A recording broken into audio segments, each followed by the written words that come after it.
one of the big religious canonical masterpieces of religious cinema of all time, Carl Theodor Dreyer's Passion of Joan of Arc from 1928. The original negative of this film burned in a studio fire in 1929, just a year after the film was released. Wow. And Dreyer was devastated. And what he did was he reconstructed the film almost shot for shot using alternate takes. Wow. So there's this little Criterion extra on the Criterion channel or on the DVD or Blu-ray that talks about the different versions, and it compares the same scene in these two different versions.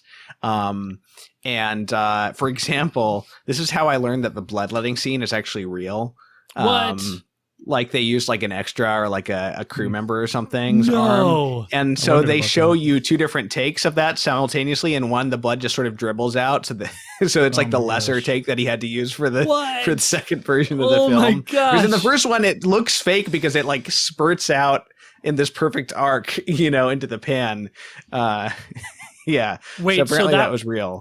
So which one was the first take and which was the alternate? The one that you saw was the original. Oh, okay, great, great. So the original negative burned. Dreyer reconstructs this second version from alternate takes. So another example of difference is like when you see like the dirt being thrown with a shovel and like the skull flies.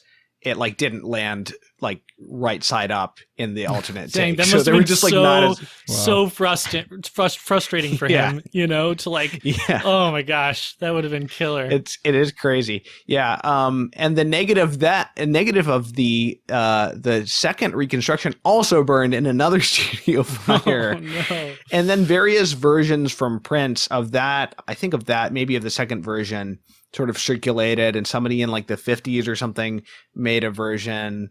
Dreyer was encouraging people to try to like reconstruct it somehow, and somebody tried one that he hated where they replaced the intertitles with voiceover or something and some other things, but and that was around for like a few decades, and it was basically the print of a print that Nathan referred to, the nitrate print of the original negative, was then found in a janitor's closet of a mental institution in Norway in 1981. And it turned out that I guess Dreyer had been friends with the guy who ran this mental institution. Apparently he was like a friend of his and an expert on stigmata. And and he forgot that he had sent him this thing to look at. And so they discovered it, and it had the title, written That's wonderful on it. So that's where the version that you'll see today, assuming you don't somehow accidentally end up watching the alternate take version somewhere on YouTube or something. Yeah, it's kind of extraordinary, actually, even the fact that we're recording this in 2022. And really, the version that's up on the Criterion channel right now, and that's drawn from the same source that was a restoration produced in 2015, I believe, which was scanned not from a negative, because the negative, from what I understand, is lost, but from a nitrate print. Nitrate being the old film stock that was used up until the 1930s, roughly. And of course, if anyone who's read about it, like they'll tell you about how nitrate's very flammable, so it's a very unsafe film stock. It's why it's not used anymore, and that's why there's been so many archive fires, throughout the history of early cinema, especially. But also, nitrate though does have a compared to the newer version of celluloid that became the standard, acetate, nitrate, has its own kind of qualities to it. They're not probably going to be noticeable to the non-experts, but there's a richness to nitrate film stock. If you kind of get used to comparing them, you will probably start to see some of those differences. And it's incredible that, we have a print that they were able to make a full 4K scan from, and then do a digital restoration. The bottom line is the film, in its widely exhibited form that we have today, has never looked as good as it does now. And of course, film purists, who prefer projected film would argue with that and say, well, no, that it's always going to be projected film is the standard, which it isn't, of course. But for when you just think of how people have tried to see this film, it plays such a huge role in the formation of kind of the cinephile canon of films that that has been on kind of in steady formation, at least in the French tradition, coming from like the French cinephile tradition of like the 1940s and 50s. This film is huge, in Western cinephilia, and only in the last several years kind of do we have a version that's brilliantly restored that anyone can see, so I don't know. Yeah. It's just an interesting, like the chapters of like how these things go. You never, lost films being rediscovered, great films being restored. It's always constantly evolving. And then there's another wrinkle, which is like, do you watch it in 20 frames or 24 frames per second? Both of my viewings, I watched the 20 frames per second, but it sounds like you guys watched the 24 frames. I did my first viewing, I did 24 frames, and then my second viewing, I did 20 frames. Okay, so what did you think? I thought that the 20 frames per second definitely had the impression of being more natural and more lifelike. But like this movement speed. Yes. Of course, that adds to the length. I mean, it adds like an additional like 17 or 18 minutes. 20 minutes. Yeah. But I thought that the 24 frames per second also had something going for it.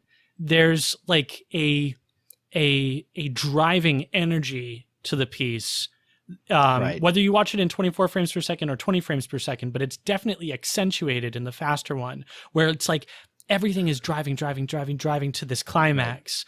Right. And this is already a film with a lot of quick cuts. Yeah, that's right. So I just kind of felt like it elevated some of that angst, some of that like tension and drama.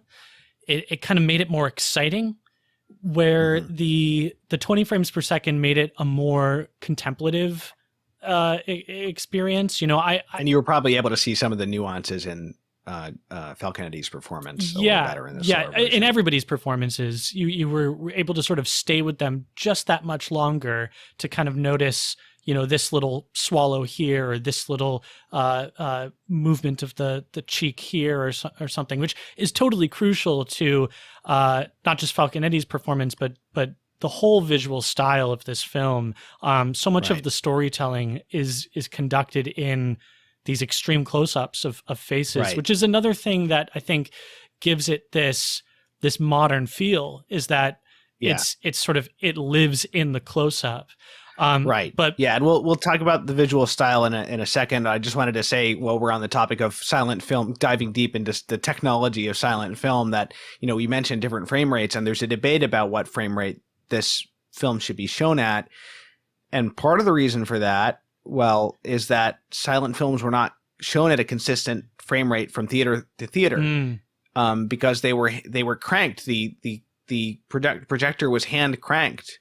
And not only that, the cameras were hand cranked, when the film was shooting. So cameramen prided themselves apparently on their steadiness, but sometimes they would be pressured to do, I think, Nathan, maybe correct me on this, but I think slower to use less film or something. Yeah, to use like a lower frame rate. But you can't really go below 16 without like having, blinking and flashing. So there's that whole thing, and people would speed up certain scenes, which is of course something we're familiar with from certain silent films like Modern Times.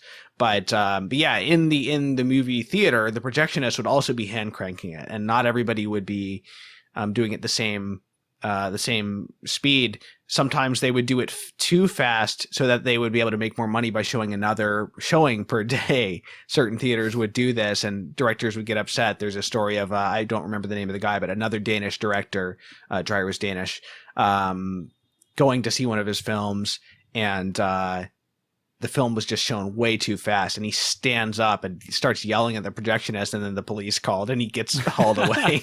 He gets arrested.